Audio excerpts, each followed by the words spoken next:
out that did. And I want to give a shout out.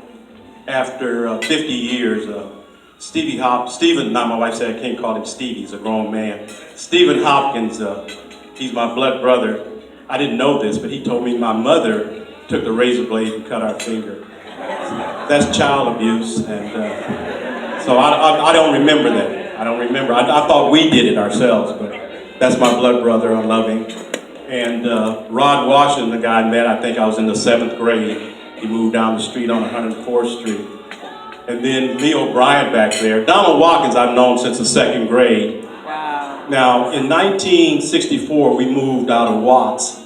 And on the news in 1965, during the Watts riot, I found out that I lived in the ghetto. And I was afraid. I did not know I lived in the ghetto. Everybody I knew had a mother and father. There was no such thing as welfare. And so I didn't know that until I saw it on the news. But I want to tell you that that class of 1966 that graduated from Jordan High School, most of them went into law enforcement. They're either lawyers, law enforcement, doctors, or Indian chiefs. And we lived in the ghetto. That's back when we had good teachers, back when they were still praying in school. And so you see what the day is like. No prayer. Can't go to school, no sanctuary, come in there and shoot you up. So it's just bad. But in these 50 years, and I can really say actually in 1990, in September 1990, Doc West, my pastor, asked me to come and help him at church. I had no desire to go to church or be in church, anything about church. I just went because he was my friend, he asked me. But God knew if I came in the door that I would never leave. And I went from cleaning the church to the pastor. That's what God can do. Because he can use anything. He just needs somebody with a desire. And I had a desire. And the desire is still strong. And I was so glad Beverly is a good friend of ours. Her mother was a good friend of mine. And when I called Beverly up, because every time I called her, I'm begging, because she can sing and play the piano. And this is what she said when I called her to invite her to this occasion. She goes, "What do you want now?"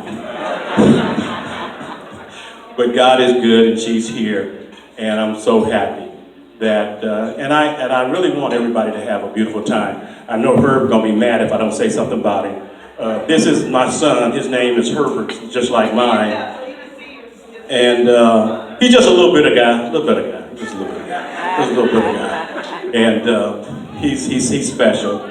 His wife is also special to me too, and like that. And then John Lewis, a guy that came to work on the alcohol program, excellent counselor, really good guy. And his son is here, and his wife, and just special friends. I mean, I don't want to keep going because I'm gonna miss somebody now. Then everybody will throw rocks at me, so I won't do that. But I want to say something about my family. Glad Tony here, and I heard that him and his wife took the kids back all the way to back to college in Bakersfield, and still made it tonight, and that's special. I thank you, sister and brother, for doing that. And then Bishop Griffin, he's my brother in the Lord. He's also my brother. He married my oldest sister Joyce.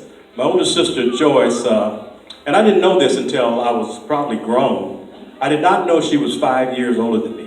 She used to whoop me and make me do stuff, and I just thought she was grown because that's what she whooped everybody. So I didn't know that she was 5 years older. I used to fight my brother who's 4 years older than me, but I never fought her.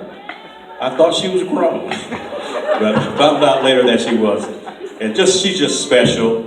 And then my sister Gerald, she's next in line, and I'm just happy that she came out tonight, and she's special in our family, and I want her to know that.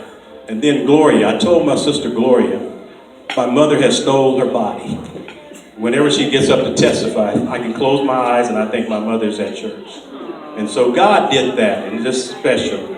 And then I had an older brother George is standing over there. And I never was afraid growing up, because I knew if somebody beat me up, I'd go get my big brother, and he'd take care of it. So I was spoiled my whole life. So I'm just so happy, and I don't want to just preach to you, but I'm glad that you came out. Thank you very much.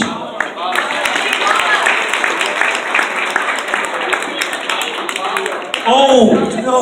Oh. Granny, I'm sorry, Granny. We used to call her Granny. Paula, I'm sorry. This is the baby of the family.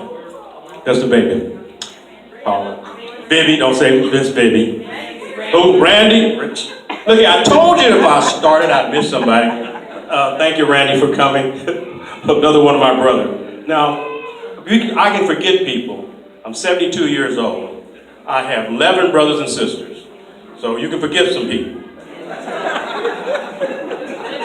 Bye. He said drops mic, right? Give it up for